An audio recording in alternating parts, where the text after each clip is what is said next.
Hello students, how are you all? I welcome you all in NCERT tutorial. Today we are going to study about chapter 4 of class 7. The name of chapter is heat. क्या आपने कभी किसी गर्म चीज को छुआ है?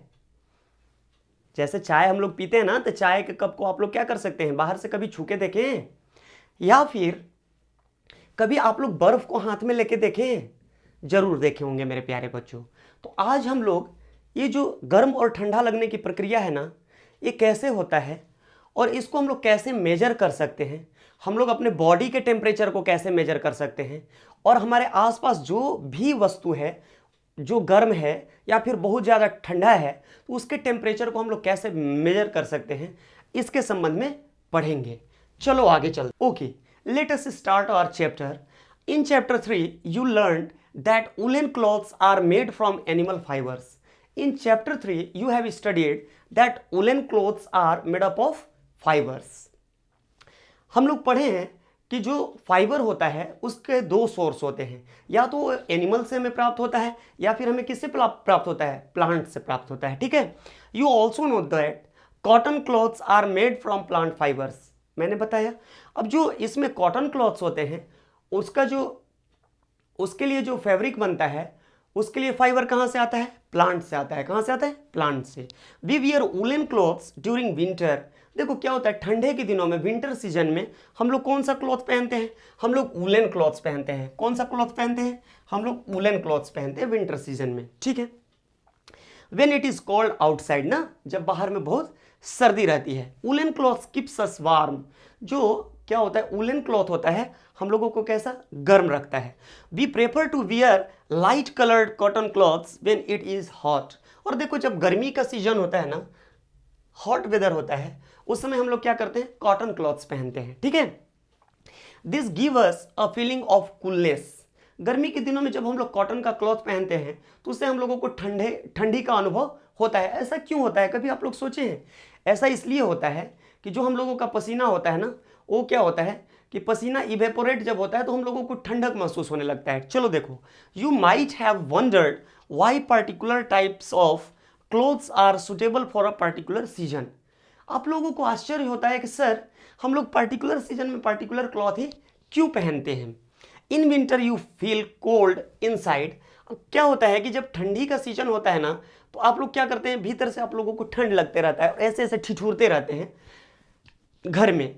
If you come out in the sun you feel warm. और जैसे ही आप लोग घर से बाहर आते हैं तो आप लोगों को थोड़ा क्या, धूप लगता है आप लोगों के शरीर में। ऐसा होता है ना मेरे प्यारे बच्चों। In summer you feel hot even inside the house. और जब धूप का, गर्मी का जब दिन होता है तो उस समय क्या होता है, घर में भी आपको गर्म गर्म लगता है। होता है ना ऐसा।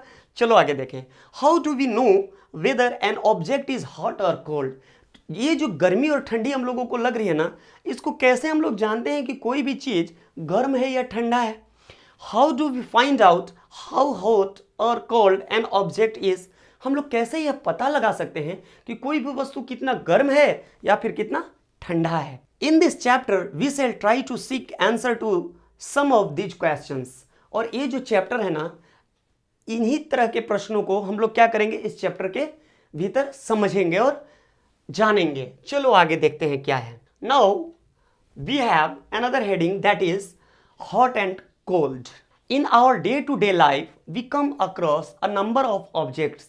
हम लोग दिन प्रतिदिन क्या होता है, तरह तरह के वस्तुओं के संपर्क में आते हैं। सम ऑफ देम आर हॉट। उसमें से कुछ क्या होता है, बहुत गर्म होता है। जैसे हम लोग चाय पीते हैं ना, चाय हम लोगों को मुंह में गर्म गर्म लगता है। जब हम लोग गर्म दूध पीते हैं तो दूध भी हम लोगों को गर्म गर्म लगता है। आइसक्रीम आपको कैसा लगता है, आइसक्रीम कैसा होता है, तो ये होता है कूल या कोल्ड ना। और देखो, spoon in a tea cup, चाय के कप में जो डाला हुआ जो चम्मच है वो कैसा होता है, दैट इज वार्म ना। दैट इज वार्म और हॉट। कैसा होता है मेरे प्यारे बच्चों, हॉट होता है। तो इसको आप लोग अपने से करेंगे। फ्रूट जूस कैसा होता है, बताओ, कोल्ड होता है। ठीक है। चलो, handle of a frying pan. जो फ्राइंग पैन होता है ना, जिसमें सब्जी वगैरह बनाया जाता है कढ़ाई में, उसका कैसा होता है, हैंडल गर्म होता है, वार्म होता है। ठीक है। चलो आगे देखते हैं क्या दिया गया है। कहता है and some of them are cold. जैसा कि हम लोग पीछे चर्चा कर रहे थे, वो जो अभी हम लोग बीच में एक पट्टी बना हुआ था उसके बारे में पढ़ने लगे थे। तो कुछ क्या होता है, कुछ जो पदार्थ है हम लोगों के आसपास वो क्या होता है, गर्म होता है, और कुछ क्या होता है, छूने पे ठंडा भी महसूस होता है। T is hot and ice is cold. यहां तक बात समझ में आ रही है आप लोगों को प्यारे बच्चे? List some objects you use commonly in table 4.1। हम लोग कुछ बनाए हैं list. Mark this objects as hot और कोल्ड। चलो आगे देखते हैं। आगे कहता है डू नॉट टच ऑब्जेक्ट्स। हम लोगों को वैसे ऑब्जेक्ट्स को कभी नहीं छूना चाहिए विच आर टू हॉट, जो बहुत अधिक गर्म हो ना। जो गर्म चीज होता है ना, जैसे क्या हो, अगर पानी बॉयल हो रहा हो और उसको अचानक से हम लोग उंगली से नहीं छू सकते, क्योंकि हम लोगों का क्या होगा, उंगली जल जाएगा। We see that some objects are cold while some are hot. यही बात बार बार लिखा गया आपके बुक में। You also know that some objects are hotter than others while some are colder than others. कुछ वस्तुएं क्या होती है, जैसे मान लो कोई दो वस्तु गर्म है, तो एक वस्तु थोड़ा कम होता है और एक दूसरा उससे ज्यादा गर्म हो सकता है। या एक वस्तु अगर ठंडा है तो कोई दूसरा वस्तु उससे ज्यादा क्या हो सकता है, ठंडा हो सकता है। ऐसा हम लोग छू करके पता करते हैं। How do we decide which object is hotter than the other. हम लोग लेकिन इसको कैसे पता करते हैं, ठीक है। We often do it by touching the object. हम लोग इसको क्या करते हैं, कभी कभी छू के पता करने की कोशिश करते हैं, ऐसे उंगली डुबा के, ठीक है। But is our sense of touch reliable. लेकिन यहाँ पे बताया गया है कि क्या हम लोग हमेशा छू करके इसको सही सही बता सकते हैं कि ये कितना गर्म है या ठंडा है। देखो ये हमेशा सही नहीं होता है, ये हमेशा सही नहीं होता है। चलो देखते हैं, लेट अस फाइंड आउट। अब हमारे पास है एक्टिविटी 4.1। इसमें हम लोग चेक करेंगे कि जो हम लोगों का सेंस ऑर्गन है, क्या ये सही सही बताता है कि कोई वस्तु कितना गर्म है या ठंडा है। तो यहाँ पे देखेंगे एक्टिविटी 4.1 में। चलो, take 3 small tubs containers, label them as A, B and C. देखो 3 टब ले लिया गया है। यहाँ पे इसको क्या किया गया है, ए, बी और सी लेबल कर दिया गया है। देखो एक में गर्म पानी है, दूसरे में एक में हॉट वाटर है, दूसरे में कोल्ड वाटर है, और तीसरे में क्या है, मिक्सचर है हॉट एंड कोल्ड वाटर का, ठीक है। पहले क्या करते हैं हम लोग, हॉट वाले में हाथ डालेंगे, फिर एक हाथ को कोल्ड वाले में डालेंगे, और फिर दोनों हाथ निकाल करके जब तीसरे वाले टब में डालते हैं तो क्या होता है, हम लोगों का सेंस ऑर्गन गड़बड़ा जाता है ना, ठीक है। Into that situation we cannot, our sense organs cannot decide which container has hot water and which container has cold water ना। तो ये हम लोगों का जो है सेंस ऑर्गन डिसाइड नहीं कर पाता है, ठीक है। चलो आगे देखते हैं। बूझो says my left hand tells me that the water in mug C is hot and right hand tells me that the same water is cold। अब बूझो कहता है कि उसका जो दायां हाथ है ना, वो बता रहा है कि गर्म है, और बायां हाथ क्या है, ठंडा है। क्योंकि हम लोग दो अलग अलग हाथ, पहले तो दो अलग अलग कंटेनर्स में अपने हाथ को डुबोए थे ना, उसके बाद तीसरे कंटेनर में जब डुबाए तो हमारा सेंस ऑर्गन क्या हो गया, कंफ्यूज हो गया। What should I conclude. तो इस कंडीशन में हम लोग कोई कंक्लूजन नहीं निकाल सकते हैं। तो इसीलिए बच्चे जो हम लोगों का सेंस ऑर्गन होता है ना, दैट इज नॉट रिलिएबल, ठीक है, उस पर हम लोग विश्वास नहीं कर सकते हैं।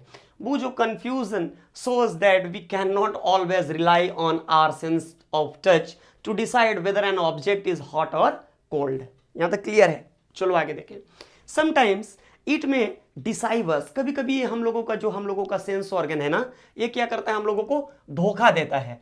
Then how do we find out how hot an object really is। तो हम लोग कैसे पता लगा सकते हैं कि कोई वस्तु कितना गर्म है। अब देखो यहाँ पे एक डिफिनीशन दिया गया है, एक वर्ड है जिसका नाम है टेम्परेचर, और उसका यहाँ पे डिफिनीशन बताया गया है कि टेम्परेचर क्या होता है। इसको थोड़ा सा क्या करते हैं, मार्क कर लेते हैं, क्योंकि ये क्या है, दिस इज वेरी इंपॉर्टेंट ना। कहता है कि a reliable measure of the hotness of an object is its temperature ना। The measure of hotness of any object is called temperature. कोई वस्तु कितना गर्म है, इसको हम लोग जिस चीज से मेजर करते हैं उसको हम लोग क्या बोलते हैं, टेम्परेचर बोलते हैं। ये बात समझ में आ रही है आप लोगों को। अब देखो, temperature is measured by a device called thermometer. जो टेम्परेचर होता है ना, उसको हम लोग थर्मोमीटर के माध्यम से क्या करते हैं, मेजर कर सकते हैं कि कितना टेम्परेचर है, ठीक है। यहां तक समझ में आ रहा है सबको। थोड़ा सा इसको सीधा कर लेते हैं लाइन को, ताकि आप लोगों को अच्छे से दिख सके। यहां तक समझ में आ गया। टेम्परेचर को किस डिवाइस से हम लोग मेजर करते हैं, थर्मामीटर से क्या करते हैं, मेजर करते हैं। आगे चलो, आगे बताया गया है कि मेजरिंग टेम्परेचर। अब हम लोग टेम्परेचर को मेजर कैसे करते हैं, with the help of thermometer. About this we shall study ना। चलो आगे देखते हैं। Have you seen a thermometer. क्या आप लोगों ने थर्मामीटर देखा है? अगर आप लोग नहीं देखे हैं मेरे प्यारे बच्चों तो थोड़ा सा आप लोगों को दिखा देते हैं, किधर है, एक मिनट एक मिनट एक मिनट, देखो यहाँ पे एक, ये देखो इसके हाथ में क्या है, ये देख रहे हो, इस लड़की के हाथ में, इस लड़की के हाथ में एक थर्मामीटर, ठीक है। तो इसके बारे में ही अभी हम लोग क्या करेंगे, डिस्कस करेंगे ना, कि इससे हम लोग कैसे रीडिंग ले सकते हैं, ठीक है, टेम्परेचर को कैसे मेजर कर सकते हैं, ठीक है। थोड़ा बड़ा कर लेते हैं ताकि आप लोगों को दिख सके। Measuring temperature, okay. Have you seen a thermometer? Recall that when you or someone else in your family had fever. आपको याद होगा कि जब आपको बुखार आया होगा या आपके परिवार के किसी सदस्य को बुखार आया होगा, the temperature was measured by a thermometer. तो उस समय क्या उसका बुखार कैसे मापा गया होगा, थर्मामीटर के माध्यम से मापा गया होगा। The thermometer that measures our body temperature is called clinical thermometer. वैसा थर्मामीटर जो मनुष्य के बॉडी मतलब ह्यूमन बीइंग के बॉडी के टेम्परेचर को मेजर करने के लिए यूज किया जाता है, that type of thermometer is called clinical thermometer. उसको हम लोग क्या बोलते हैं, क्लिनिकल थर्मामीटर बोलते हैं। क्लियर है यहां तक? चलो आगे देखो। होल्ड द थर्मामीटर इन, अब आगे बताता है, here the photograph of clinical thermometer is given. देख रहे हो, ये क्लियरली दिख रहा है, यहां पे है ना, यहां से यहां तक मेरे प्यारे बच्चों देखो, ये है क्लिनिकल थर्मामीटर का एक फोटो। कहता है कि hold the clinical thermometer in your hand and examine it carefully. आप ये देखो, इस तरह का दिखता है, ये दिख रहे हो ना, इस तरह का स्टाइलस की तरह दिखता है। ऐसे हाथ में ले लेना है और इसको क्या करना है, धीरे धीरे हम लोगों को एग्जामिन करना है, ठीक है। You do not have a thermometer, request a friend to share it with you. अगर आपके पास थर्मामीटर नहीं है तो आप क्या कहेंगे, अपने फ्रेंड को बोलेंगे कि मुझे थर्मामीटर दो, थर्मामीटर देखना है। या फिर जब आप जाते हैं, कोई आपके घर में बीमार होगा, कोई डॉक्टर या आपके बगल में होंगे, तो आप अपने पेरेंट्स से रिक्वेस्ट कर सकते हैं कि पापा हमको एक बार थर्मामीटर दिखा दीजिए।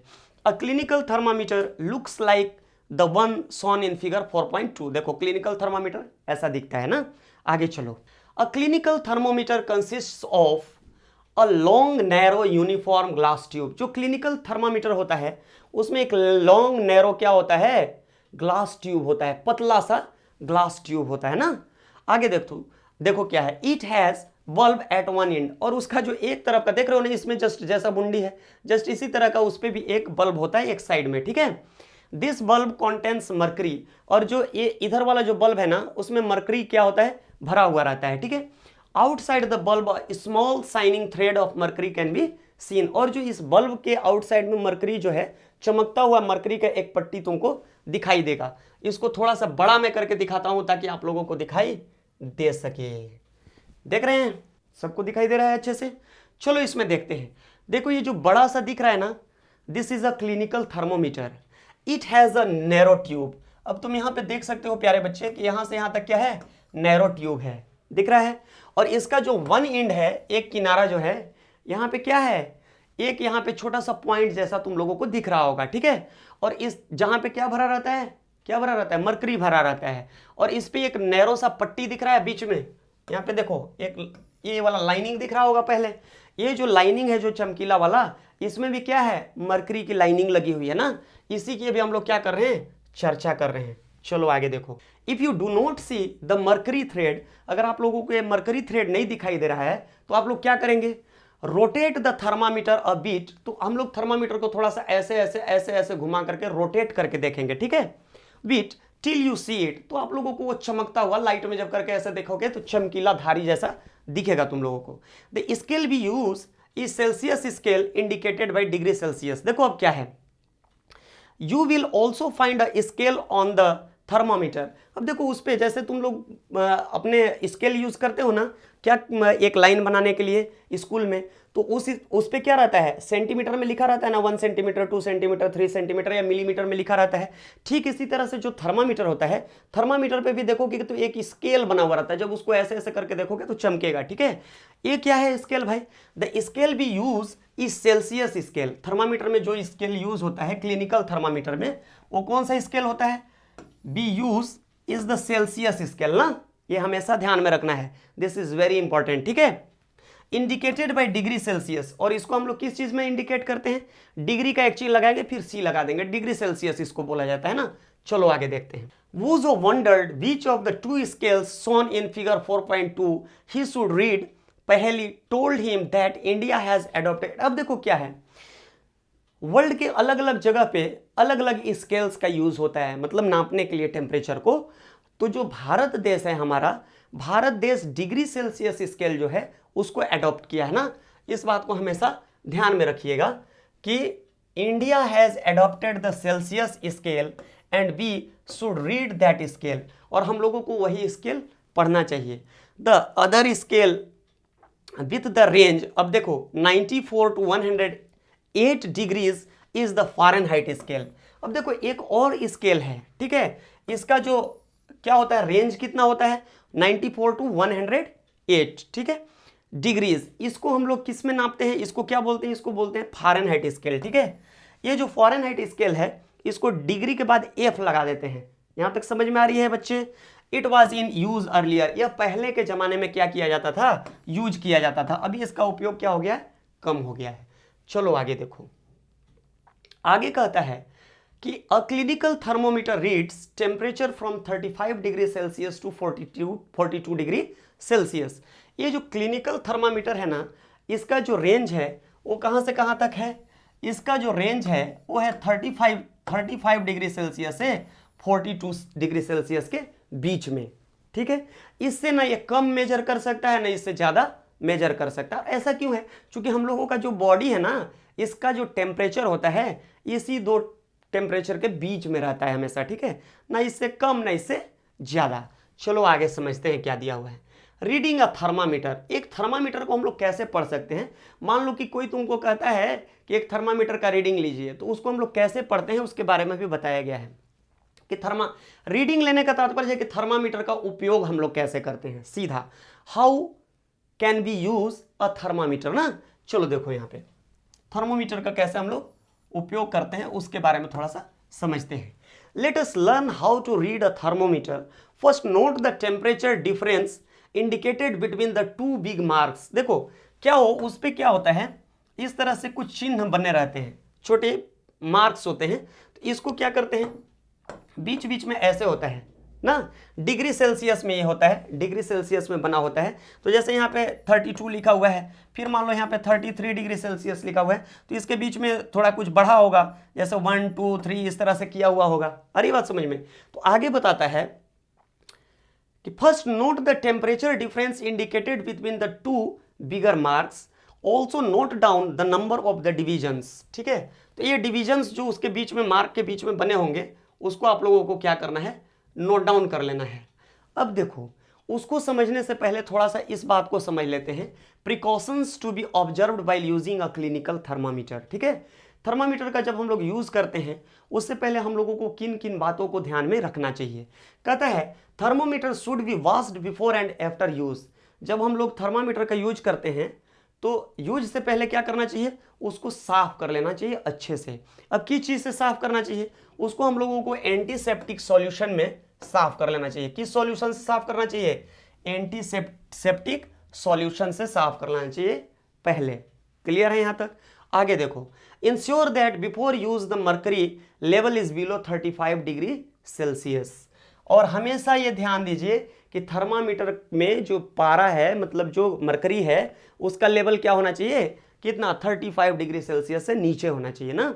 आगे देखो, read the thermometer keeping the level of the mercury along the line of the site, ठीक है। इस तरह से आप लोग जब करेंगे ना तो चमकेगा कि कहाँ तक मरकरी है, उसमें दिखेगा चमकते हुए। मान लो यहाँ तक दिख रहा है, तो ऐसे हम लोग उसको क्या कर लेते हैं, सेट करके पढ़ते हैं। Handle the thermometer with care, और जो थर्मामीटर है उसको हम लोग केयर के साथ हैंडल करना चाहिए। क्यों, क्योंकि वो तो पहला नंबर शीशा का बना होता है। किस चीज़ का बना होता है, लेड का, शीशा का बना होता है। अगर हाथ से छूट जाएगा तो टूट जाएगा। और दूसरा उसके भीतर में क्या भरा हुआ है, उसके भीतर में भरा हुआ है मरकरी। मरकरी एक टॉक्सिक सब्सटेंस है, और ठीक है, and it is very difficult to decompose mercury, और मरकरी को डिकम्पोज करना भी बहुत डिफिकल्ट है बच्चों, ठीक है। इसलिए इसको क्या करना चाहिए, बहुत केयरफुली हैंडल करना चाहिए ना। And mercury is also poisonous, it can be लीदल for any human being. ये पहला नंबर पॉइजनस है, और ये हम लोगों के लिए क्या हो सकता है, बहुत घातक हो सकता है। Don't hold the thermometer by the bulb while reading it. देखो थर्मामीटर के एक साइड में क्या बल्ब लगा होता है ना, इस साइड में, कभी भी ऐसे थर्मामीटर को नहीं पकड़ना, मतलब बल्ब के तरफ से ऐसा नहीं पकड़ना है ना। जब भी थर्मामीटर को पकड़ना है तो बल्ब के उल्टे साइड से ऐसे हम लोग पकड़ते हैं, ऐसे होल्ड करते हैं। क्लियर है यहाँ तक। चलो आगे देखते हैं। अब जो हम लोग वहां पे रीडिंग पढ़ रहे थे ना, जो पीछे हम लोग छोड़ के आए थे, उससे आगे बढ़ते हैं। shown by the smaller marks between these marks, suppose the bigger marks read 1 degree and there are 5 divisions between them। मान लो कि इस तरह से क्या है, उस पे थर्मामीटर पे लाइन बना हुआ है जिस पे डिग्री सेल्सियस बताया गया है। एक मान लो 32 है और इसके बाद यहाँ पे क्या है 33 है, क्या है यहाँ पे 33 है, और इसके बीच में कितने भाग हैं 1 2 3 4, 1 2 3 4 5, ठीक है। तो क्या होगा इसके बीच में कितना आएगा भाई, तो इसके बीच में आगे बताया गया है there are 5 divisions between them then the one small division can read. तो इसमें से एक जो स्मॉल डिवीजन है ये इक्वल टू कितना हो जाएगा 1/5 हो जाएगा ना। चलो आगे देखो, यानी कि 1/5 इज इक्वल टू कितना, इसका अर्थ हुआ is equal to 0.2 degree Celsius ना। ये तुम्हारे बुक में भी दिया गया है, यहां पे तुम देख सकते हो इसको। यहां तक क्लियर है। चलो आगे समझते हैं। Wash the thermometer preferably with an antiseptic solution, ये सब हम लोग समझ चुके हैं। होल्ड इट फर्मली, मतलब बहुत आराम से उसको पकड़ना है ना, firmly, and give it a few jerk, और उसके बाद क्या करना है देखो, ऐसे होल्ड करके और ऐसे ऐसे ऐसे ऐसे उसको क्या करना है जर्क देना है। क्यों, क्योंकि उसमें जो क्या होगा, जो मरकरी जो राइज कर जाता है ऊपर उठ जाता है, तो जर्क देने से वो धीरे धीरे क्या होता है नीचे आ जाता है, 35 डिग्री सेल्सियस से नीचे आ जाता है, डाउन आ जाता है, ठीक है। Ensure that it falls below 35 degree Celsius. Now place the bulb of the thermometer. अब थर्मामीटर को हम लोग क्या करते हैं बच्चे, उसके बाद उसको मुंह में डालते हैं। किस में डालते हैं, मुंह में, और जीभ के नीचे रखते हैं ना। देखो ये जो लड़की है ये थर्मामीटर को क्या कर रही है, रीड कर रही है, थर्मामीटर को रीड कर रही है। यहां तक क्लियर है। चलो आगे देखते हैं। Correct method of reading a clinical thermometer, यहां पे लिखा हुआ है ना। हाँ, तो हम लोग क्या करते हैं, थर्मामीटर को हम लोग कहां पे होल्ड करते हैं, अपने टंग के नीचे। कहां पे लगाते हैं हम लोग, टंग के नीचे ना, ठीक है, अंडर योर टंग। आगे देखो, आफ्टर 1 मिनट, और after that we wait for 1 minute, और हम लोग 1 मिनट तक क्या करते हैं, इंतजार करते हैं।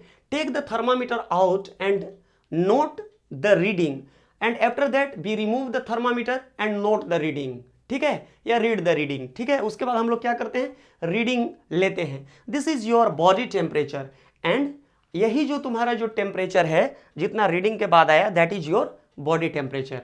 The temperature should always be stated with its unit degree Celsius. जब भी हम लोग टेम्परेचर बताते हैं, जैसे मान लो हम लोग 35 लिखते हैं, तो उसके बाद हम लोगों को हमेशा क्या लिखना जरूरी है, उसके साथ डिग्री सेल्सियस लिखना जरूरी है।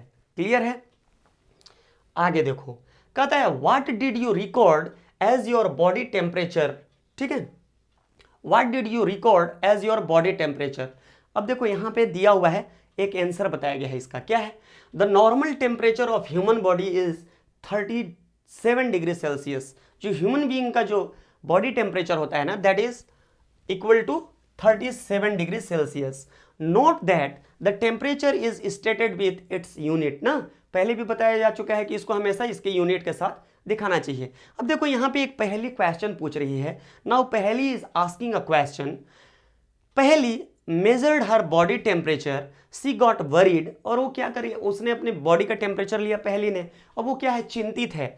क्यों चिंतित है भाई, it was not exactly 37 degree Celsius. अब आप लोग भी बच्चे सोच रहे होंगे कि सर मैं अपने बॉडी का टेम्परेचर लेता हूं, मान लीजिए कि 37 डिग्री सेल्सियस से थोड़ा सा नीचे आ गया, थोड़ा सा ऊपर आ गया, तो हो सकता है कि मेरे बॉडी में कोई गड़बड़ी आ गई है। नहीं बच्चे, ऐसा नहीं होता है। ये जो 37 डिग्री सेल्सियस निकाला गया है ना temperature, actually this is the average of temperature, ठीक है, ऑफ मैनी पीपल, ठीक है, बहुत सारे लोगों के बॉडी का टेम्परेचर लेकर के, और उसका क्या निकाला गया, औसत एवरेज निकाला गया, और जो एवरेज आया ना वो आया 37 डिग्री सेल्सियस। इसीलिए उसको मान लिया गया कि ये 37 डिग्री सेल्सियस होता है, लेकिन यह टेम्परेचर उससे ऊपर या नीचे भी हो सकता है। आ रही बात समझ में।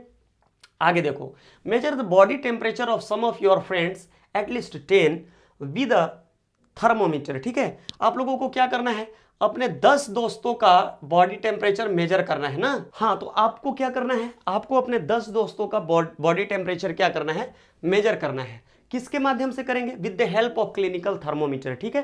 कहता है record your observation in table 4.2, 4.2 में एक टेबल बनाया हुआ है, उसमें आप अपने ऑब्जर्वेशन को क्या करेंगे, लिखेंगे। Is the body temperature of every person 37 degree Celsius, और उसमें आप देखेंगे कि जो जितने भी लोग होंगे ना उनके बॉडी का टेम्परेचर एग्जैक्टली 37 डिग्री सेल्सियस नहीं होगा।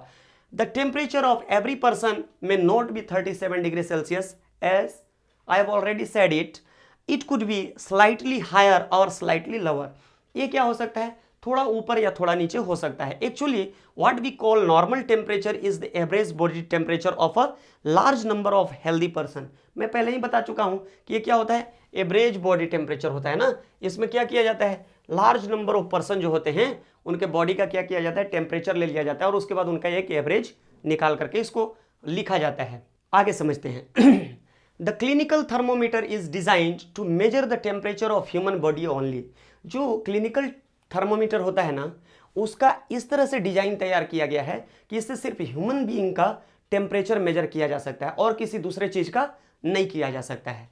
The temperature of human body normally does not go below 35 degree Celsius and above 42 degree Celsius. जो ह्यूमन बीइंग होते हैं उनके बॉडी का टेम्परेचर कभी भी 35 डिग्री सेल्सियस से नीचे नहीं जाता है और कभी भी 42 डिग्री सेल्सियस से ऊपर नहीं जाता है। इसीलिए जो क्लिनिकल थर्मोमीटर है उसका उपयोग हम लोग दूसरे चीज के टेम्परेचर को मेजर करने के लिए नहीं कर सकते हैं। That is the reason that this thermometer has the range between 35 degree Celsius to 42 degree Celsius. You might have understood. चलो आगे देखो। बूझो गॉट अ नॉटी आइडिया। अब देखो यहाँ पे बूझो तो नॉटी है ही, इसको नॉटी आइडिया आता है। He wanted to measure the temperature of hot milk using a clinical thermometer. पहले stopped him from doing so. अब देखो बूझो के दिमाग में आता है कि चलो ना एक तो थर्मामीटर है। तुम लोग के दिमाग में भी कुराफाती तो आते रहता है ना, मेरे बच्चे बहुत कुराफात है, मेरे को मालूम है। वो क्या करते हैं, जो क्लिनिकल थर्मोमीटर है उसको डुबा देते हैं। किस चीज में, दूध गर्म करके, पानी गर्म करेंगे उसमें डुबा देंगे।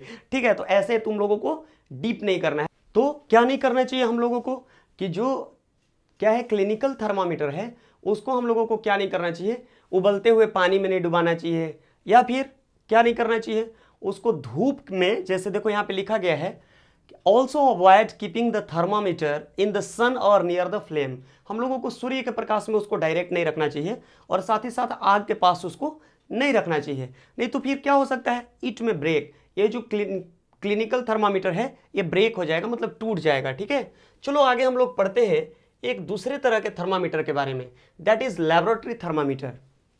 क्या है ये, लैबोरेटरी थर्मामीटर है ना मेरे प्यारे बच्चों, सबको दिख रहा है अच्छे से। देखो क्या है, एक ही तरह के थर्मामीटर का उपयोग हम लोग अलग अलग चीजों के टेम्परेचर को मेजर करने के लिए नहीं कर सकते हैं। अलग अलग चीजों के टेम्परेचर को मेजर करने के लिए अलग अलग प्रकार के थर्मामीटर का उपयोग करना पड़ता है। देखो तुम्हारे बुक में क्या दिया गया है, how do we measure the temperature of other objects. मतलब अभी हम लोग जो पढ़ रहे थे क्लिनिकल थर्मामीटर के बारे में पढ़ रहे थे, उससे सिर्फ हम लोग ह्यूमन बॉडी का टेम्परेचर को मेजर कर सकते हैं। लेकिन अगर दूसरे चीज के टेम्परेचर को अगर हमको मेजर करना है तो उस कंडीशन में हमको क्या करना होगा, for this purpose there are other thermometers. हमारे पास दूसरे तरह का थर्मामीटर है। One such thermometer is known as the laboratory thermometer. जो दूसरा थर्मामीटर है उसको हम लोग क्या बोलेंगे, लैबोरेटरी थर्मामीटर बोलेंगे ना, याद रखना है। कहता है the teacher will show you. अब देखो यहाँ पे थोड़ा सा समझ लेते हैं। ये देखो जो तुमको ये फिगर दिख रहा है ना ग्रीन वाला, this is the picture of laboratory thermometer. ठीक है, आप क्या कर सकते हैं, you can contact with your school teacher and say him to show you laboratory thermometer ना। आप लोग अपने स्कूल के टीचर से मिलेंगे और उनको बोल सकते हैं कि आपको लैबोरेटरी थर्मामीटर दिखाएं। Before talking more about laboratory thermometer, this is the blue strip. Different types of thermometers are used for different purposes. As we have already discussed, हम लोग पहले ही बात कर चुके हैं कि अलग अलग तरह के जो थर्मामीटर होते हैं वो क्या करते हैं, अलग अलग तरह के कार्यों को करते हैं। The maximum and minimum temperature of the previous day. अब देखो जो हम लोगों का क्या होता है ना, आज मान लो कोई दिन है, today is Saturday, suppose today is Saturday, तो इससे जो पहले वाला दिन रहा होगा उस दिन का जो टेम्परेचर होगा वो मैक्सिमम और मिनिमम टेम्परेचर, उसको मेजर करने के लिए हम लोग किस तरह के थर्मामीटर का उपयोग करेंगे, तो उसके बारे में थोड़ा सा समझते हैं। यहाँ पे क्या लिखा है कि the maximum and minimum temperature of the previous day, मतलब आज से पहले वाले दिन का, reported in weather reports are measured by a thermometer called the maximum and minimum thermometer. इस तरह के थर्मामीटर को क्या बोलते हैं? Maximum and minimum thermometer. तो इसके बारे में यही तक हम लोगों को पढ़ना था.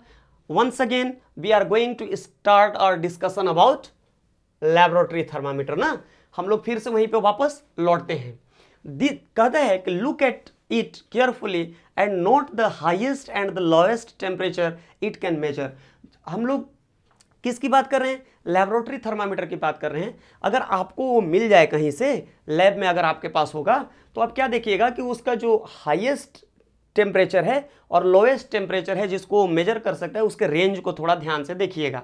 कहता है the range of a laboratory thermometer is generally from negative 10 degree Celsius to 110 degree Celsius. ये कहां से कहां तक के रेंज को कर सकता है मेजर? ये 10 डिग्री सेल्सियस से लेकर के 110 डिग्री सेल्सियस तक के टेम्परेचर को मेजर कर सकता है. क्लियर है यहां तक मेरे प्यारे बच्चों?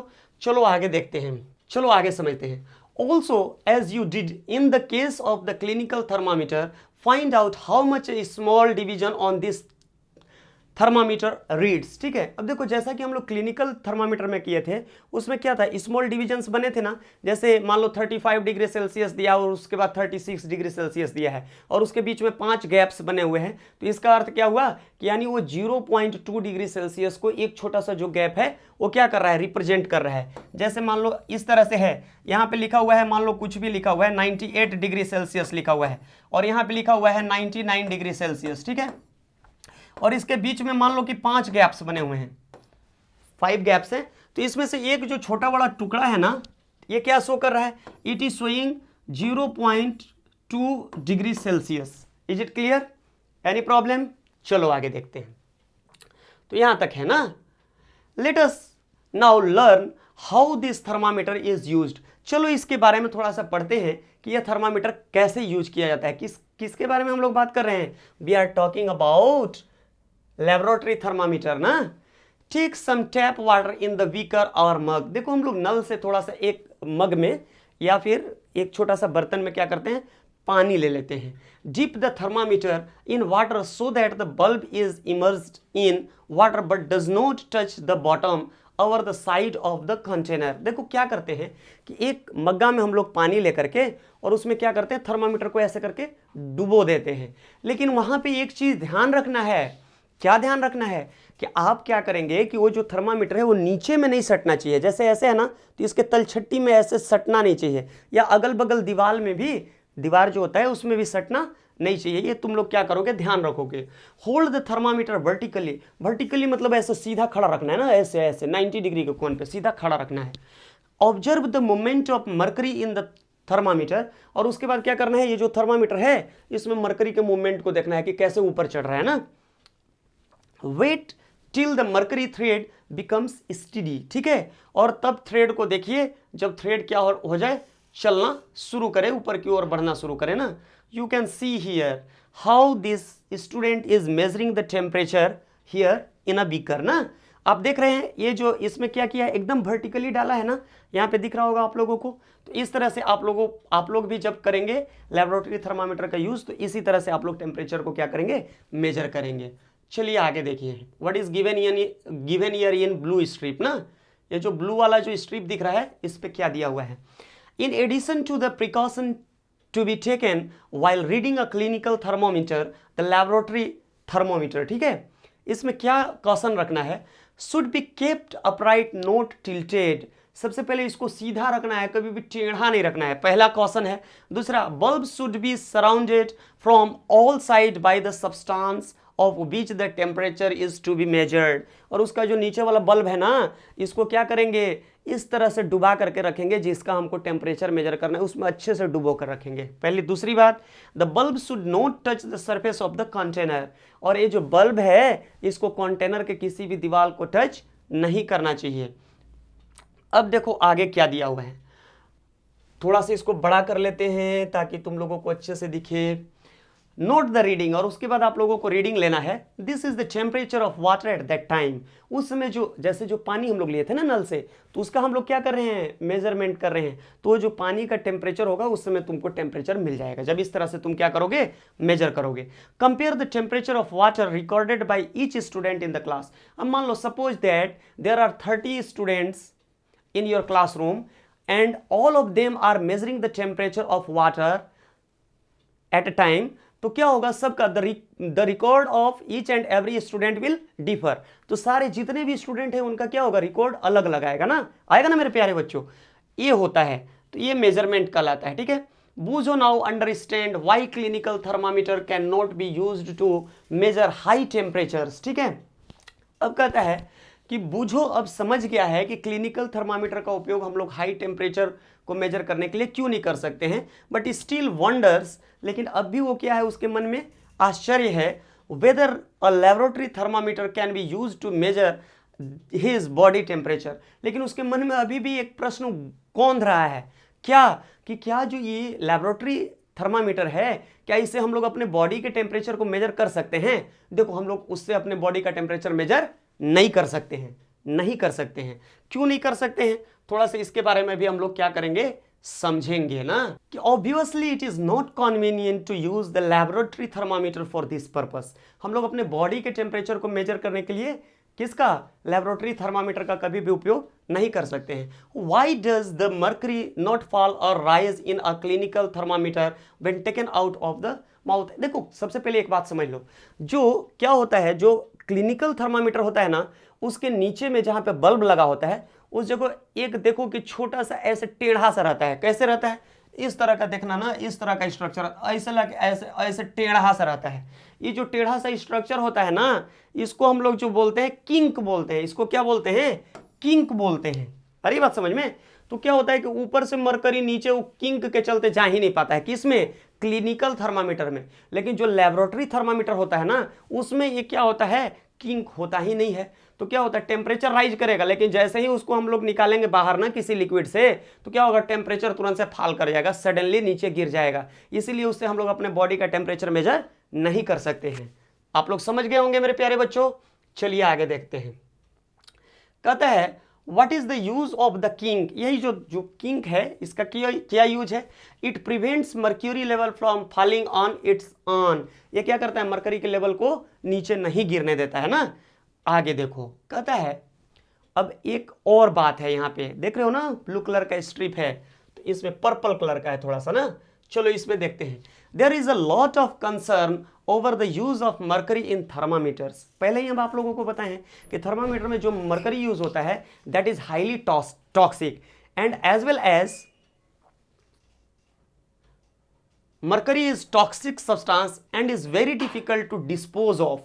इसको क्या करते हैं, इसको हम लोग जब डिकम्पोज करने का या फिर इसको नष्ट करने का कोशिश करते हैं तो ये जल्दी से डिकम्पोज भी नहीं होता है। क्या होता है, तो इसके चलते, इस कारण से these days people have started using digital thermometer. तो आज के दिनों में अब एक और नए तरह के थर्मामीटर का यूज होने लगा है, that is digital thermometer. In this thermometer there is no mercury ना, इस तरह के थर्मामीटर में मर्करी नहीं यूज होता है, तो इसलिए ये क्या है, सेफ है। चलो आगे देखते हैं। अब हम लोगों के पास क्या है भाई, अब हम लोगों के पास है now we are going to study about transfer of heat, how heat transfers from one body to another body ना। हम लोग क्या है, थर्मामीटर के बारे में बहुत स्टडी कर लिए। चलो अब हीट कैसे ट्रांसफर होता है एक ऑब्जेक्ट से दूसरे ऑब्जेक्ट में, उसकी कहानी अब हम लोग पढ़ते हैं। Okay, you might have observe that a frying pan becomes hot when kept on a flame. आप लोग ये अध्ययन किए होंगे या आप लोग देखे होंगे कि जिस तवे पे आपकी मम्मी रोटी बनाती है या जिस कढ़ाई में क्या बनाती है, सब्जी बनाती है, तो उसका जो हैंडल होता है ना, वो भी क्या हो जाता है, वो गर्म हो जाता है। क्या हो जाता है, गर्म हो जाता है, हॉट हो जाता है ना, जब क्या बनता है, भोजन बनता है उस समय। यहां तक है, it is because the heat passes from the flame to the utensils. ऐसा इसलिए होता है कि जो फ्राइंग पैन है उसमें क्या होता है, हीट एक जगह से दूसरे जगह तक क्या चला जाता है, पास कर जाता है। When the pan is removed from the fire, और जब हम लोग क्या करते हैं, पैन को जब आग के ऊपर से हटा देते हैं, इट स्लोली कूल्स डाउन, तो धीरे धीरे ये ठंडा भी हो जाता है। Why does it cool down, ऐसा क्यों होता है? The heat is transferred from the pan to the surroundings. क्या होता है कि वो जो बर्तन है, छोटा सा सब्जी या रोटी बनाने का जो बर्तन है, यूटेंसिल है, उससे क्या होता है, जो हीट है वो सराउंडिंग में, मतलब वहाँ की इन्वायरमेंट में चला जाता है। So you can understand that in both cases the heat flows from a hotter object to colder object. देखो हीट जो होता है ना, हमेशा हॉटर ऑब्जेक्ट से कोल्डर ऑब्जेक्ट की ओर ही जाता है ना। कहाँ जाता है? हॉटर ऑब्जेक्ट से कोल्डर ऑब्जेक्ट की ओर। गर्म चीज से ठंडे वस्तु की ओर कभी भी क्या होता है, हीट फ्लो करता है। ये हमेशा ध्यान में रखना, ठीक है। इनफैक्ट तुम्हारे बुक में भी ये लिखा गया है, आगे देखो। In fact in all cases heat flows from a hotter object to a colder object. Clear है यहां तक? How does heat flow, let us investigate. ये हीट एक जगह से दूसरे जगह तक कैसे चला जाता है, इसके बारे में अब हम लोग क्या करते हैं, पढ़ेंगे। Now we have an activity 4.6, take a rod or the flat strip of a metal. अब देखो क्या करना है, तुम लोगों को एक फ्लैट स्ट्रिप ले लेना है मेटल का, ठीक है। यहाँ पे स्ट्रिप दिख रहा होगा आप लोगों को। अब इसमें क्या करना है कि छोटा छोटा मोम समझ रहे हो ना, मोमबत्ती वाला, तो मोमबत्ती वाला वैक्स को क्या करेंगे आप लोग, थोड़ा थोड़ा यहाँ पे चिपका देंगे, और उसके बाद क्या करेंगे, मोमबत्ती को आप लोग क्या करेंगे, जला देंगे। अब जला करके इसके एक किनारे पे मोमबत्ती को ऐसे रखेंगे। अब धीरे धीरे आप ऑब्जर्व करेंगे कि जैसे जैसे ये स्ट्रिप गर्म होते जाता है तो क्या होगा, धीरे धीरे गर्म होगा तो यहाँ से मोमबत्ती पिघल पिघल के नीचे गिरेगा। आ रही बात समझ में? देख रहे हो ना, यहाँ पे मोमबत्ती नीचे गिर रहा है। You can very easily observe what is happening here. while it is being hot, what is happening, the wax is dropping down ना, यहां से ये नीचे गिर रहा है एक एक करके, ठीक है। तो ये देख सकते हो तुम, flow of heat through a metal strip. जो मेटल स्ट्रिप है उससे क्या हो रहा है, हीट फ्लो कर रहा है। आगे समझते हैं। कहता है कि the process by which heat is transferred. अब हम लोग यहां से देख रहे हैं ना, तुम लोग यहां से देखोगे, यहां पे दिख रहा है। आगे की कहानी जो थी मैं समझा चुका हूं, वही बात वहां पे दिया गया है, आप लोग अपने बुक में पढ़ सकते हैं, ठीक है। चलो देखो बेटा यहां से, the process by which heat is transferred from the hotter end to the colder end of an object is known as conduction. यहां पे एक डिफिनेशन दिया गया है, किसका, कंडक्शन का। कहता है the process by which heat is transferred from hotter end to the colder end of an object is known as conduction. ये बहुत इंपॉर्टेंट है डिफिनीशन, और इसको याद रखिएगा। इस चैप्टर का जो जान है, जो आत्मा है, यही है ना। इन सॉलिड जनरली द, अब देखो जो सॉलिड होता है ना, in solid generally the heat is transferred by the process of conduction. जो सॉलिड होता है, ठोस कोई भी वस्तु होता है ना, उसमें हीट एक जगह से दूसरे जगह तक जिस मेथड द्वारा क्या होता है, जाता है, उसको हम लोग कहते हैं कंडक्शन। क्या कहते हैं, कंडक्शन कहते हैं उस प्रोसेस को, प्रोसेस ऑफ कंडक्शन ना। क्लियर है यहां तक? किस में बात चल रही है, सॉलिड में हीट एक जगह से दूसरे जगह तक ट्रांसफर कैसे होता है, by the process of conduction. Clear है? चलो नेक्स्ट देखो, do all substances conduct heat easily, you must have observe that the metallic pan for cooking has a plastic और द वुडन हैंडल। देखो अब यहां पे समझाया गया है कि क्या सभी पदार्थ एक जैसे हीट को एक जगह से दूसरे जगह तक कंडक्ट होने देते हैं, या कुछ ऐसे पदार्थ भी हैं जो हीट को थोड़ा कम कंडक्ट होने देते हैं। तो इसके बारे में अभी हम लोग थोड़ा सा क्या करेंगे, समझेंगे। इसकी स्टोरी ही यहाँ पे बताई गई है, तो आप लोग इसको क्या कर सकते हैं, थोड़ा सा पढ़ लेंगे उसको अपने से ना, और मैं यहाँ पे समझा देता हूँ जो दिया गया है। कहता है कि the material which allows heat to pass through them easily are conductors of heat. वैसे पदार्थ जो अपने से हो करके हीट को क्या करते हैं, एक जगह से दूसरे जगह तक पास होने देते हैं, उनको हम लोग क्या कहते हैं, कंडक्टर कहते हैं। तो यहां से यहां तक तुम्हारा कंडक्टर का, गुड कंडक्टर ऑफ हीट का ये डिफिनीशन लिखा हुआ है। एग्जाम्पल इसका समझते हैं। For examples, aluminium, iron and coppers are good conductor of what, heat ना। ये क्या करते हैं, जैसे देखो लोहा का एक छड़ ले लेना, ठीक है, आयरन का एक रॉड ले लेना है, और उसको धीरे धीरे जब तुम गर्म करते हो तो एक सिरे को गर्म करोगे तो धीरे धीरे हीट क्या करेगा, कंडक्ट होकर के दूसरे सिरे तक चला जाएगा, होता है ना। That's why we say that iron is a good conductor of heat. Is it clear? Okay students, चलो अब हम लोग समझते हैं। There is another type of material that do not allows the heat to pass from one place to another place easily। एक दूसरे तरह का भी मटेरियल होता है, वो क्या करता है कि हीट को एक जगह से दूसरे जगह तक आसानी से नहीं जाने देता है, उसको हम लोग क्या बोलते हैं, we call that type of things insulators. उस तरह की चीजों को हम लोग क्या बोलते हैं, इंसुलेटर बोलते हैं। जैसे इसका एग्जांपल क्या है, वुड, देखते हो ना, लकड़ी का एक सिरा गर्म करोगे तो दूसरे सिरे तक बहुत धीरे धीरे धीरे धीरे गर्म होकर पहुंचेगा, क्लियर है ना। अच्छा, प्लास्टिक भी जल्दी से गर्म नहीं होता है, इसीलिए हम लोग क्या करते हैं, लकड़ी या जो प्लास्टिक होता है, तो जो हम लोगों का क्या होता है, फ्राइंग पैन वगैरह होता है, उसका हैंडल किस चीज से बनाते हैं, either we make the handle of that frying pan with the help of plastic or with the help of wood ना। इसीलिए लकड़ी से चाहे तो किस चीज से बनाते हैं, प्लास्टिक से बनाते हैं। चलो आगे समझते हैं, आगे क्या बताया गया है। कहता है कि the water and air are poor conductors of heat. जो ये पानी होता है ना और जो हवा होता है, water and air are bad conductor of heat. ये हीट को बहुत आसानी से एक जगह से दूसरे जगह पास नहीं करते हैं।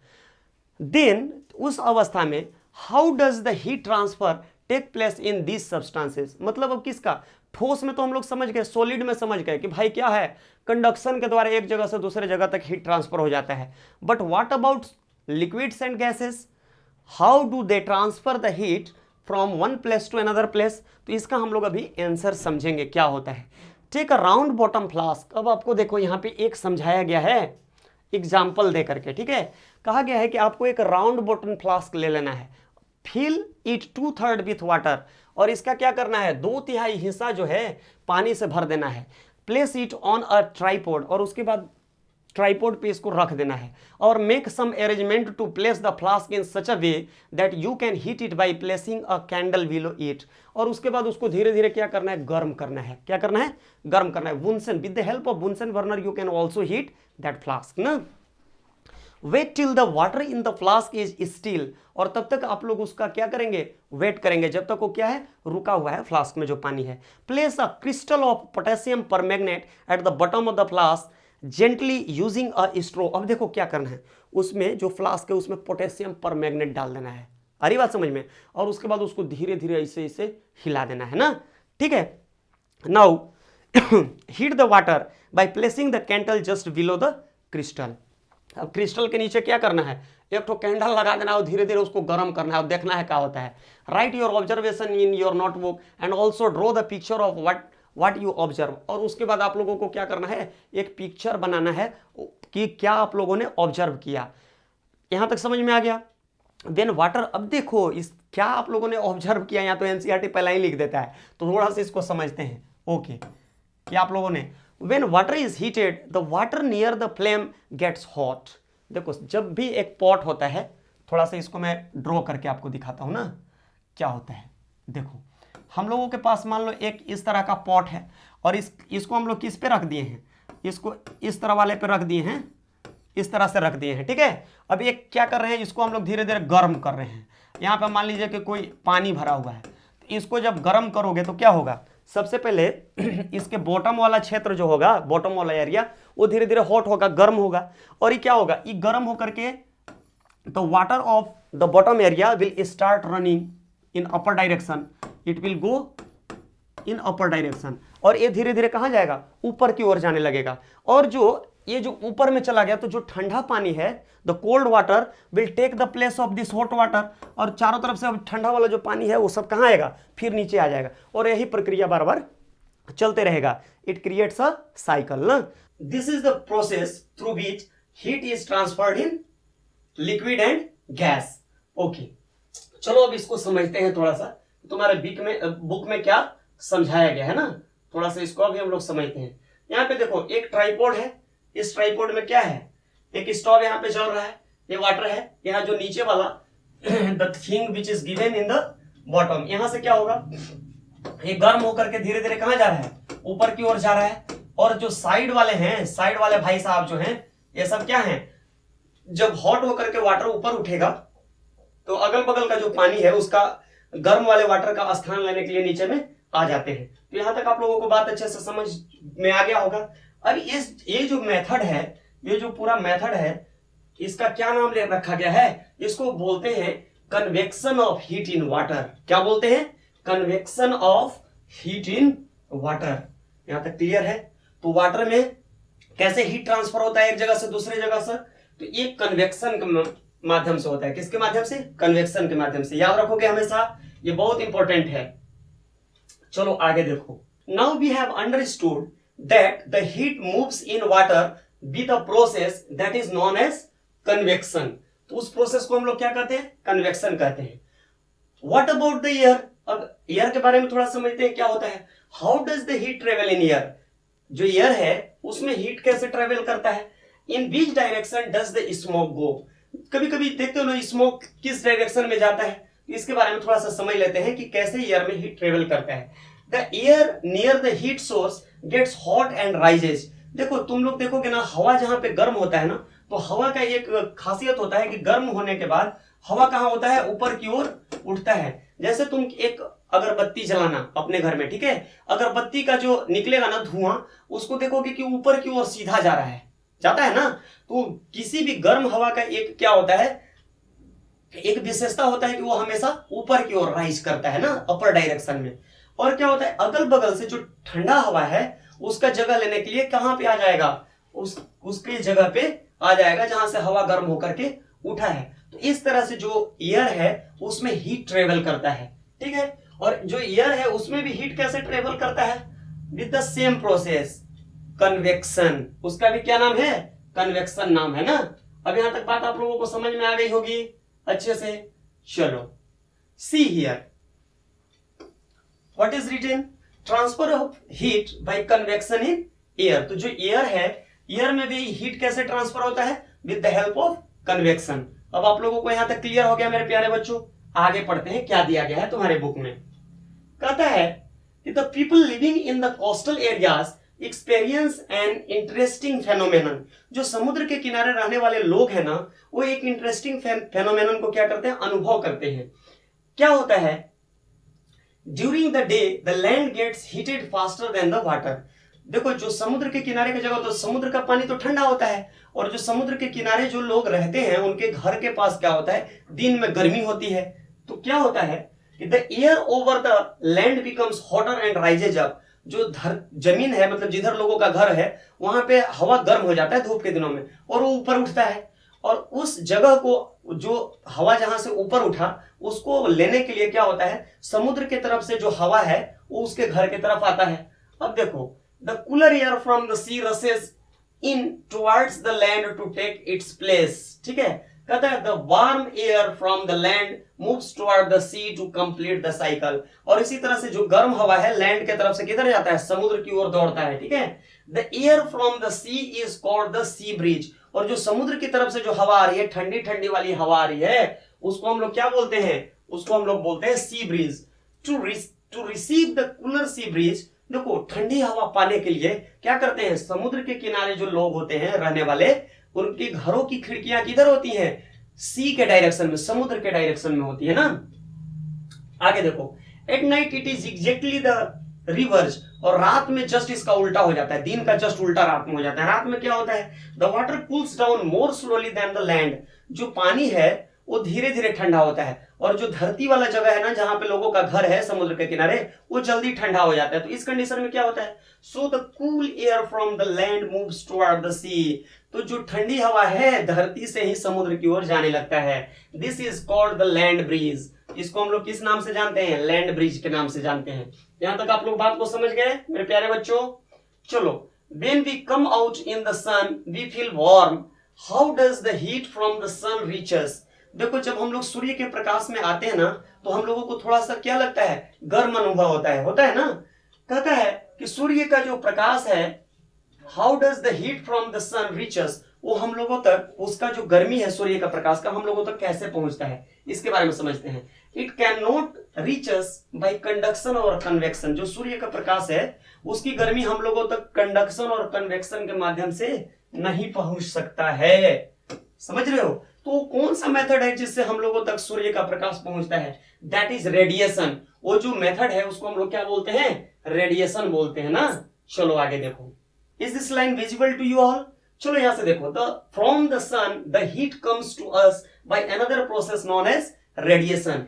This is very important line, इसलिए मैं बड़ा कर दिया हूं थोड़ा सा, ठीक है। ये बहुत बार सवाल पूछा गया है आप लोगों से, बहुत सारे बार रेडिएशन के बारे में आप लोगों से पूछा गया है कि सूर्य का प्रकाश हम लोगों तक कैसे पहुंचता है। तो सूर्य का प्रकाश हम लोगों तक जिस विधि के द्वारा पहुंचता है उस विधि को हम लोग क्या बोलते हैं, उसको बोलते हैं रेडिएशन।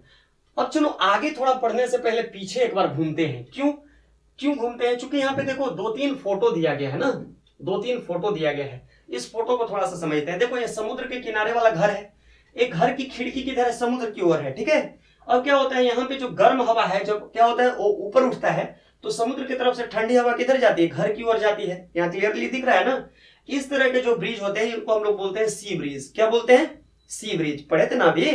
आगे देखो, अब देखो ये क्या हो रहा है, कोल्ड एयर आ रहा है, हॉट एयर जा रहा है वापस, तो इस तरह से एक साइकिल कंप्लीट हो जाता है। इसके जस्ट अपोजिट में क्या होता है, रात में, ये दिन का समय है, किसका बात चल रहा है, day time. But in night time what happens, क्या होता है, जो समुद्र है ना वो धीरे धीरे ठंडा होता है, जबकि लैंड क्या है, जल्दी से ठंडा हो जाता है। तो उस कंडीशन में क्या होता है, जो समुद्र की जस्ट उल्टा रिवर्स प्रोसेस होने लगता है, जो लैंड है उधर से हवा चल के समुद्र की ओर जाने लगता है नाइट में। This is called what, this is called land bridge. यहां तक समझ में आ गया। चलो आगे देखो, the transfer of heat bye radiation does not require any medium. ये भी बहुत इंपॉर्टेंट लाइन है, हम लोग अभी रेडिएशन के बारे में पढ़ चुके हैं। तो कहता है कि the transfer of heat bye radiation does not require any medium. Radiation के लिए किसी माध्यम की, मीडियम की आवश्यकता नहीं होती है, ठीक ना। इसलिए सूर्य का प्रकाश, देखो क्या होता है, सूर्य का प्रकाश जब स्काई से हम लोगों की तरफ चलता है तो बीच में बहुत सारे जगह पे क्या होता है, वैक्यूम होता है। वैक्यूम करने का तात्पर्य क्या है, वहां पे कुछ भी नहीं है, कुछ भी नहीं है। Into that situation what happens, the light comes to us with the help of a process that is known as radiation। तो ये जो रेडिएशन प्रोसेस है इसको ध्यान में रखिएगा। It can take place whether a medium is present or not। When we sit in front of a room heater, we get heat by this process। अब एक लाइन और यहाँ पे लिखा हुआ है कि जो रूम हीटर होता है ना, या कहीं पे आग तापने वाले लोग ऐसे हाथ करके बैठते हैं ना, तो उनके पास भी जो हीट जिस प्रोसेस से पहुंचता है that is also known as the process of radiation। और रेडिएशन के माध्यम से उन तक पहुंचता है। A hot utensil kept away from the flame cools down as it transfers heat to the surrounding by radiation। और देखो क्या होता है, जो फ्राइंग पैन वगैरह होता है जब उसको हम लोग अलग करके रख देते हैं चूल्हे से, तो उससे भी जो हीट रेडिएट होता है, वो जो प्रोसेस है रेडिएशन के प्रोसेस से ही हीट क्या होता है, ट्रांसफर होता है सराउंडिंग में। Our body to gives heat to, जो हम लोगों का शरीर है वो भी क्या करता है, our body to gives heat to the surrounding and receives heat from it by radiation. हम लोगों का जो शरीर है वहां से जो उष्मा है वो सराउंडिंग में जाता है और सराउंडिंग से हम लोगों की तरफ आता है, वो भी किस प्रोसेस के थ्रू होता है, that is also known as radiation. All hot bodies radiates heat, जितने भी गर्म वस्तु है ना वो हीट को क्या करते हैं, रेडिएट करते रहते हैं। When this heat falls on some object, a part of it is reflected, a part is observed and part may be transmitted। ठीक है, यहां तक समझ में आ रहा है। The temperature of the object increases due to the absorbed part of the heat। क्या होता है, किसी भी वस्तु का टेम्परेचर इंक्रीज करता है, क्यों, जब कोई वस्तु है वह टेम्परेचर को क्या कर लेता है, एब्जॉर्ब करता है, इसके चलते उसका टेम्परेचर बढ़ने लगता है। Are you advise to use an umbrella when you go out in the sun. आप लोगों को बोला जाता है ना कि take an umbrella before going out, ठीक है। आपकी मम्मी बोलती होगी कि एक अम्ब्रेला ले लो, बाहर जाने से पहले एक छाता ले लो ना। ऐसा क्यों बोला जाता है? ऐसा इसलिए बोला जाता है कि सूर्य के प्रकाश से हम लोगों का क्या हो सकता है, क्षति हो सकता है। आगे देखो, kinds of the cloth we wear in summer and winter. अब यहाँ पे एक और बात आप लोगों को समझाया गया है कि समर और विंटर में हम लोग अलग अलग तरह के कपड़ों का प्रयोग करते हैं, उसके बारे में थोड़ा सा समझ लेते हैं। You know that in summer we prefer light coloured cloth and in winter we usually wear dark coloured cloth. जब धूप का दिन होता है ना तो हम लोगों को लाइट कलर का कपड़ा पहनना चाहिए, जैसे उजले कलर का कपड़ा हो गया या जो भी लाइट कलर कपड़ा हो। But during winter we should always prefer dark coloured dresses. ठीक है, विंटर के सीजन में चूंकि उसमें बहुत सर्दी पड़ती है तो हम लोगों को डार्क कलर का कपड़ा पहनना चाहिए। ऐसा क्यों होता है? चूंकि डार्क कलर का जो कपड़ा होता है that absorbs the sunlight and keep us warm. वो क्या करता है, सनलाइट को एब्जॉर्ब कर लेता है और हम लोगों को कैसा रखता है, वार्म रखता है, गर्म रखता है ना। एक्टिविटी 4.10 यहाँ पे देखो क्या किया गया है। टेक 2 आइडेंटिकल टीन कैंस, एक ही तरह के दो टीन कैंस को हम लोगों को लेना है। Paint the outer surface of one black and the other white, एक को क्या करते हैं व्हाइट कलर से हम लोग कर देते हैं कलर, और एक को किससे करते हैं colour bye black colour. Pour equal amount of the water in each and leave them in the midday sun for about an hour, ठीक है। और उसके बाद उसको क्या करते हैं हम लोग, एक दिन के लिए जब धूप निकलता है तो तेज धूप में उसको छोड़ देते हैं, ठीक है।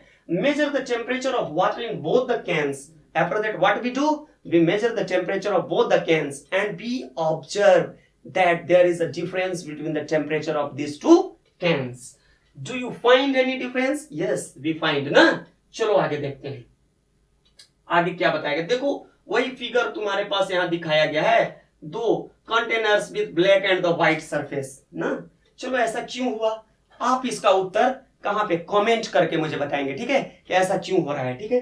चलो देखो, we often use electricity and fuels like the coal and wood to keep our houses cool or warm. हम लोग क्या करते हैं अपने घर को गर्म रखने के लिए किस चीज का उपयोग करते हैं, या फिर ठंडा रखने के लिए किस चीज का उपयोग करते हैं, तो हम लोग इलेक्ट्रिसिटी का या यूज करते हैं या फिर फ्यूल्स का यूज करते हैं। यहां तक क्लियर है। आगे कहता है, is it possible to construct buildings that are not affected much by the heat and the cold outside. क्या हम लोग वैसे मकान को बना सकते हैं जो बाहर से आने वाले ठंडी और गर्मी को क्या करके रखे, एडजस्ट करके रखे। This can be done by constructing outer walls of building so that they have trapped layer of the airs. Yes we can do this. कैसे कर सकते हैं, देखो जो वॉल है ना, वॉल के बीच में अगर एयर फील्ड रहे, मतलब हवा भरा रहे, तो उस कंडीशन में क्या है, टेम्परेचर बाहर और भीतर नहीं आएगा जाएगा, ठीक है। That will start working as an insulator, ठीक है। One way of doing this is to use hollow bricks which are available in this days, ठीक है। देखो ऐसा किस तरह से किया जा सकता है, आजकल क्या है ना, एक खाली वाला ईंटा बनने लगता है, उसके भीतर में क्या है, हवा भरा रहता है ना। आज के दिन में बहुत सारा होलो ब्रिक्स का उपयोग बढ़ गया है मार्केट में, तो इससे क्या होता है, हम लोगों का जो दीवार बनेगा ना घर का, वो कैसा होगा, वो हो जाएगा इंसुलेटर की तरह काम करने लगेगा। तो इससे हीट क्या होगा, इधर और उधर नहीं आ जा सकेगा। यहां तक बात आप लोग समझ गए होंगे। Okay, now we have activity 4.11. fill the two cans used in activity 4.110 with the same amount of the hot water at the same temperature, say at 60 degree Celsius. हाँ, तो हम लोग समझ चुके हैं। देखो इसमें मुख्य रूप से क्या बताया गया है समझने का कोशिश करते हैं। दो कंटेनर आप लोग लिए, एक को ब्लैक कलर से पेंट कर दिए, दूसरे को व्हाइट कलर से पेंट किए हैं। क्या होता है, जो व्हाइट कलर का कंटेनर है वो क्या करता है, हीट को कम ऑब्जर्व करता है, वो हीट को क्या कर देता है, रेडिएट कर देता है, वापस भेज देता है, ठीक है। और जो ब्लैक कलर का जो कंटेनर है वो हीट को क्या करता है, ऑब्जर्व कर लेता है। इसीलिए तुम लोगों को बोला जाता है कि जो धूप का सीजन होता है ना, गर्मी का जो सीजन होता है, उसमें हम लोगों को लाइट कलर का क्लॉथ पहनना चाहिए। वो क्या करता है, लाइट को वापस कर देता है, रिफ्लेक्ट कर देता है, ठीक है। और जो डार्क कलर का जो क्लॉथ होता है ना, वो लाइट को क्या करता है, एब्जॉर्ब कर लेता है। इसीलिए डार्क कलर का कपड़ा अगर हम लोग गर्मी के दिनों में पहन के घूमेंगे तो हम लोगों को बहुत तेज गर्मी लगने लगेगा। लेकिन अगर हम लोग लाइट कलर का कपड़ा पहन के घूमते हैं तो हम लोगों को अच्छा फील होगा, ठीक है, गुड फीलिंग आएगी हम लोगों को ना। इसीलिए हम लोग क्या करते हैं, लाइट कलर का कपड़ा पहनते हैं धूप के दिनों में। और क्या होता है, कोल्ड वेदर में क्या करते हैं हम लोग, इसका जस्ट उल्टा करते हैं। उस समय हम लोग क्या करते हैं, डार्क कलर का कपड़ा पहनते हैं और लाइट कलर का कपड़ा बिल्कुल नहीं पहनते हैं। और एक चीज समझ लो, ठंडी के दिनों में हम लोग वुलन क्लॉथ्स पहनते हैं और गर्मी के दिनों में हम लोग कॉटन क्लॉथ पहनते हैं, ठीक है। चलो आगे देखो, woollen clothes keep us warm. जो वुलन क्लॉथ्स होता है हम लोगों को क्या करता है, गर्म रखता है, और जो कॉटन क्लॉथ है वो हम लोगों को ठंडा रखता है, हम लोगों के बॉडी को ठंडा रखने में मदद करता है, ठीक है। तो इसलिए हम लोग हैप्पी फील करते हैं। तो जैसा वेदर हो वैसा हम लोगों को कपड़ा पहनना चाहिए। इस तरह से तुम लोगों का चैप्टर हो गया एंड। तुम लोग क्या करोगे, लाइक करोगे, शेयर करोगे और कमेंट करोगे। अगर कोई कमी रह गई होगी तो बिल्कुल हमको कमेंट करके तुम लोग बताओगे, मैं अपने वीडियो में इंप्रूवमेंट करूंगा, ठीक है। और साथ ही साथ अगर कोई और चैप्टर तुम लोगों को पढ़ना हो तो कमेंट करके बताओगे। Thank you very much.